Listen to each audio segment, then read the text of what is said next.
வணக்கம் மக்களே. நம்மளோட மனப்பழக்க பயிற்சி பட்டறையில ஏற்கனவே முதல் நாள் பயிற்சி வரைவு கொடுத்திருந்தேன். 2வது நாள் பயிற்சி வரைவுல பகுதி 1 நான் கொடுத்திருந்தேன். 2வது பகுதியை நம்ம இன்னைக்கு பார்க்க போறோம். இந்த பகுதியில நம்ம என்ன பண்ண போறோம்னா 3 கொள்கைகள் நம்ம எடுத்திருக்கோம். ஒண்ணு ஊரார் பிள்ளையை ஊட்டி வளர்த்தால் தன் பிள்ளை தானே வளரும், இந்த ஒரு விஷயத்தை நம்ம எடுத்துக்கிறோம். 2வது லிசனிங் டெக்னாலஜி, அதாவது நம்ம 6ஆம் அறிவை உபயோகப்படுத்தக்கூடிய ஒரு வேலையை செய்யறோம். அது மட்டும் இல்லாம இந்த 2 விஷயமும் எங்க ஒரு தாக்கத்தை ஏற்படுத்தும்னா, திரு அண்ணல் அம்பேத்கர் அவர்கள் தன்னுடைய 2வது கொள்கையாக ஒன்று சேர் அப்படின்ற ஒரு வார்த்தையை சொல்லியிருந்தார். இந்த 3 சம்பவங்களை மையப்படுத்தி தான் இன்றைய அந்த 2ஆம் பகுதி, அதாவது 2ஆம் நாள் 2ஆம் பகுதி நமக்கு அமைய போகுது. அதாவது இன்று அரசு பள்ளியில படிக்கக்கூடிய பல மாணவர்கள், பெற்றோர்கள் அவங்க இருக்கிற வீடுகள் எல்லாமே வாடகை வீட்டுல தான் முக்காவாசி இருப்பாங்க. அந்த மாதிரி வாடகை வீட்டுல தனியாக படிக்கக்கூடிய ஒரு சுதந்திரம் பிள்ளைகளுக்கு கிடைப்பதில்லை.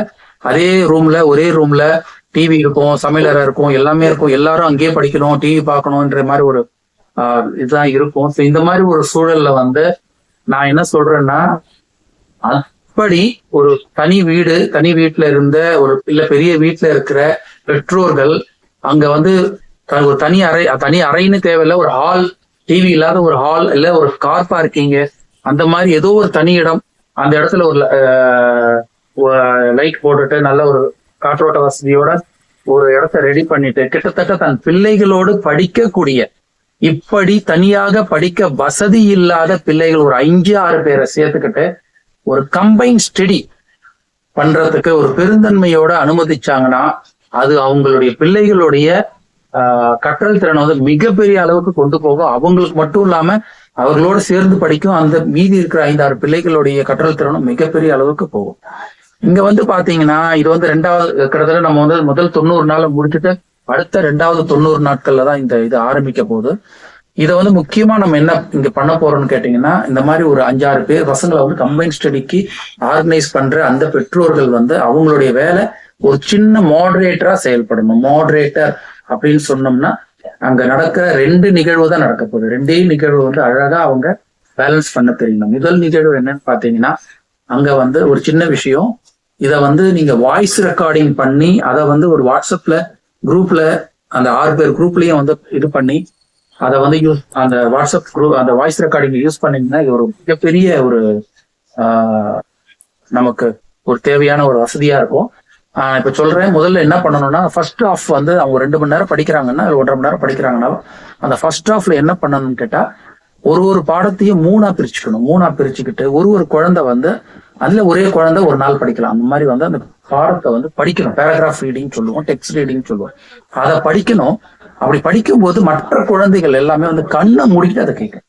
இது ரொம்ப முக்கியமான விஷயம். இது நீங்க மாடரேட் பண்ணணும். முக்கியமான உங்களுக்கு கண்ணை மூடிட்டு அவங்க கேட்கும்போது அவங்களோட இமேஜினேஷன் பவர் வரும். அதாவது பாத்தீங்கன்னா, அவங்களுக்கு வார்த்தையோட ஒலி, வார்த்தையோட வடிவம் மட்டும் புரியாதுங்க. அந்த வார்த்தையோட அந்த மொத்த இது காருன்னு சொன்னா ஒரு கார், வீடுன்னு சொன்னா ஒரு வீடு, ரோடுன்னு சொன்னா ஒரு ரோடு, அந்த ரோடே அவங்க கண்ணுக்கு தெரியுற மாதிரி ஒரு விஷுவலா அவங்களுக்கு சில பதிவுகள் மனசுக்குள்ள போகும். அப்படி விஷுவலா காட்சி அமைப்புகளாக பதியக்கூடிய அந்த விஷயங்கள் மனசை விட்டு அவ்வளவு சீக்கிரம் வெளியே போகாது. மனப்பழக்கத்துல இது ஒரு முக்கியமான ஒரு பகுதி. அதாவது ஒரு குழந்தை இல்ல பிரிச்சுக்கிட்டு, அதாவது முடியலன்னா 2 குழந்தைங்களோட படிக்கலாம். பேராகிராஃப் ரீடிங், அதை படிச்சு அந்த படிக்கும் போது மற்ற குழந்தைகள் அந்த கண்ணை மூடிட்டு கேட்கும். ஸோ இப்படி கேட்டு இதுதான் ஃபர்ஸ்ட் இது ஒரு 1/2 hour 40 minutes இல்ல ஒரு 1 hour கூட ஆகிடும். இப்படி ஆகின அந்த அந்த இது நல்லா கேட்டு முடிச்சதுக்கு அப்புறமா அடுத்த போர்ஷன்ல அவங்க அந்த பாடத்தை டிஸ்கஸ் பண்ணும்.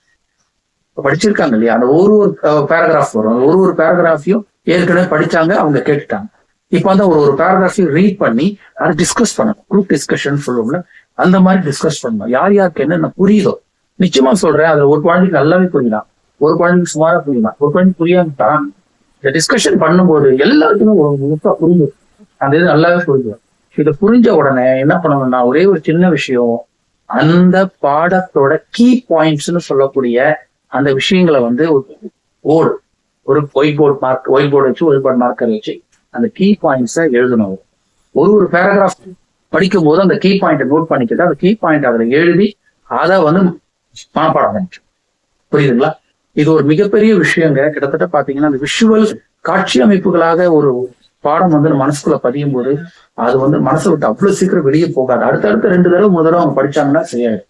இதுல நான் முன்னாடியே சொன்ன மாதிரி இந்த வாய்ஸ் ரெக்கார்டிங், பேராகிராஃப் ரீட் பண்ணும்போது அந்த வாய்ஸ் ரெக்கார்டிங் பண்ணிட்டு இதை வந்து அப்படியே ஒரு 3 பகுதியா பிரிச்சு வாட்ஸ்அப்ல குரூப்பா அந்த 6 பேர் குரூப்லயே வாட்ஸ்அப்ல வந்து ஷேர் பண்ணிட்டாங்கன்னா இவங்க வந்து அந்த பாட்டு கேட்கற மாதிரி ஒரு இயர்போனை போட்டுக்கிட்டு கண்ணை மூடிக்கிட்டு இந்த பேராகிராஃப் ரீடிங்க கேட்கும்போது அவங்களுக்கு அந்த பாடத்தோட முழு விஷயமும் பழக்கமாயிடுங்க. முழு விஷயம் பழக்கம்ன்றதே கிட்டத்தட்ட அதுதாங்க. நான் மனப்பாடம் பண்ண சொல்லுங்க, கண்ணை மூடிட்டு கேட்கும் போது அந்த பாடத்தோட காட்சி அமைப்புகள் மனசுக்குள்ள பதியும்.